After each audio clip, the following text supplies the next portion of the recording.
IPL 16 की शुरुआत आपको मालूम है 31 मार्च से होने वाली है, जिसमें पहला मुकाबला खेला जाएगा डिफेंडिंग चैंपियन गुजरात टाइटंस का मुकाबला होगा आपकी चेन्नई सुपर किंग्स से। तो इस साल जो है वो IPL यानी IPL 16 में जो रूल्स हैं वो बड़े चेंज किए गए हैं। 5 कौन से बड़े रूल्स हैं जो इस साल लागू होंगे और बड़े इंटरेस्टिंग ये जो है वो रूल्स बनाए गए हैं BCCI की जानिब से।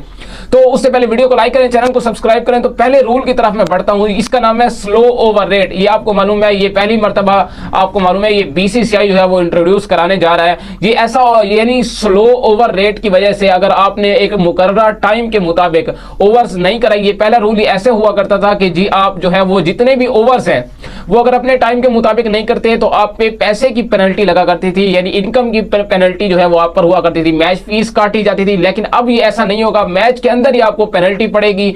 आपको जो आखिरी 2 ओवर्स हैं, अगर 18 ओवर्स तक आपने टाइम के अंदर जो है वो अपने ओवर्स कंप्लीट नहीं कर पाए तो फिर ऐसा होगा कि जो टीम है अपनी, आप उसको आखिरी ओवर तक लास्ट जो 2 ओवर होते हैं उसके अंदर आपको जो अपनी जो सर्कल होता है उसके अंदर दायरे से बाहर जो है वो सिर्फ 4 फील्डर ठहरा सकते हैं। इसके बाद एक और रूल आता है, वो है टॉस टाइम।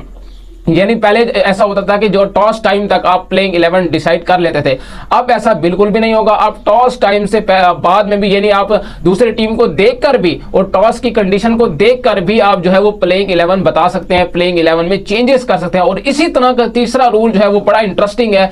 यानी पहले आप जो है वो एक प्लेयर सेलेक्ट किया करते थे, 12वां खिलाड़ी जिसको कहा जाता है, जिसको जो है वो अपनी टीम में भी इंक्लूड किया जा सकता था। लेकिन अब जो है वो 4 से 5 प्लेयर्स आप जो है वो उसी टॉस टाइम के बाद मैच रेफरी अंपायर्स को दे सकते हैं कि जी अच्छा वो प्लेयर सिर्फ ऐसे नहीं है कि जी सब आपको जो है वो फील्डिंग के दौरान जो काम आएगा, नहीं, वो सिर्फ आपको ना सिर्फ बैटिंग करके दे सकते हैं बल्कि आपको बॉलिंग भी करके दे सकते हैं। आपको विकेट कीपिंग, अगर कोई इंजर्ड है तो उसकी जगह पर विकेट कीपिंग के फ्राइज भी सरअंजाम करते हुए आपको दे सकते हैं। इसके बाद जो है वो तीसरा रूल एक बड़ा इंटरेस्टिंग रूल है, इसको कहते हैं विकेट कीपिंग मूवमेंट। यानी आप कोई भी प्लेयर्स है मूवमेंट करता हुआ नजर आया बॉलिंग के दौरान, अनमूवमेंट इंपैक्ट प्लेयर इसको नहीं कहा जाता बल्कि इसको ही कहा जाएगा कि मूवमेंट प्लेयर्स। यानी अब फील्डिंग के दौरान बॉलिंग हो रही है और एक्शन के दौरान ही कोई अनमूवमेंट फील्डिंग वाले या विकेट कीपर्स जो है वो कर रहे हैं, तो इस पर 5 रन्स की बैटिंग साइड को पेनल्टी पड़ेगी और उसी वक्त जो है वो बॉल भी डेड करार दी जाएगी। इसके बाद जो है वो एक आखिरी रूल बचा है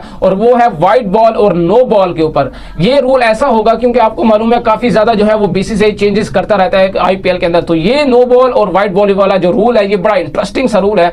ये रूल ऐसे होगा कि अगर किसी प्लेयर को लगता है कि ये वाइड बॉल नहीं है, यानी पहले मैं बॉलिंग लाइन की बात करता हूं, बॉलर को लगता है कि ये जो वाइड बॉल हुई है अंपायर ने वाइड दिया तो ये वाइड नहीं है, तो इस पर भी रिव्यू या DRS जो है वो लिया जा सकता है। यानी थर्ड अंपायर के पास नो बॉल और वाइड बॉल के लिए भी जायज आ सकता है। इसी तरह बैटिंग में भी ये लागू होगा कि अगर किसी बैट्समैन को लगता है कि जी ये जो बॉल है ये नो बॉल थी या वाइड बॉल थी, खासतौर पर हाइट की, या फिर वाइड बॉल थी, तो प्लेयर्स को लगता है कि अंपायर ने नहीं दी लेकिन ये है वाइड बॉल, तो वो भी थर्ड अंपायर के पास DRS की मेथड से जा सकता है।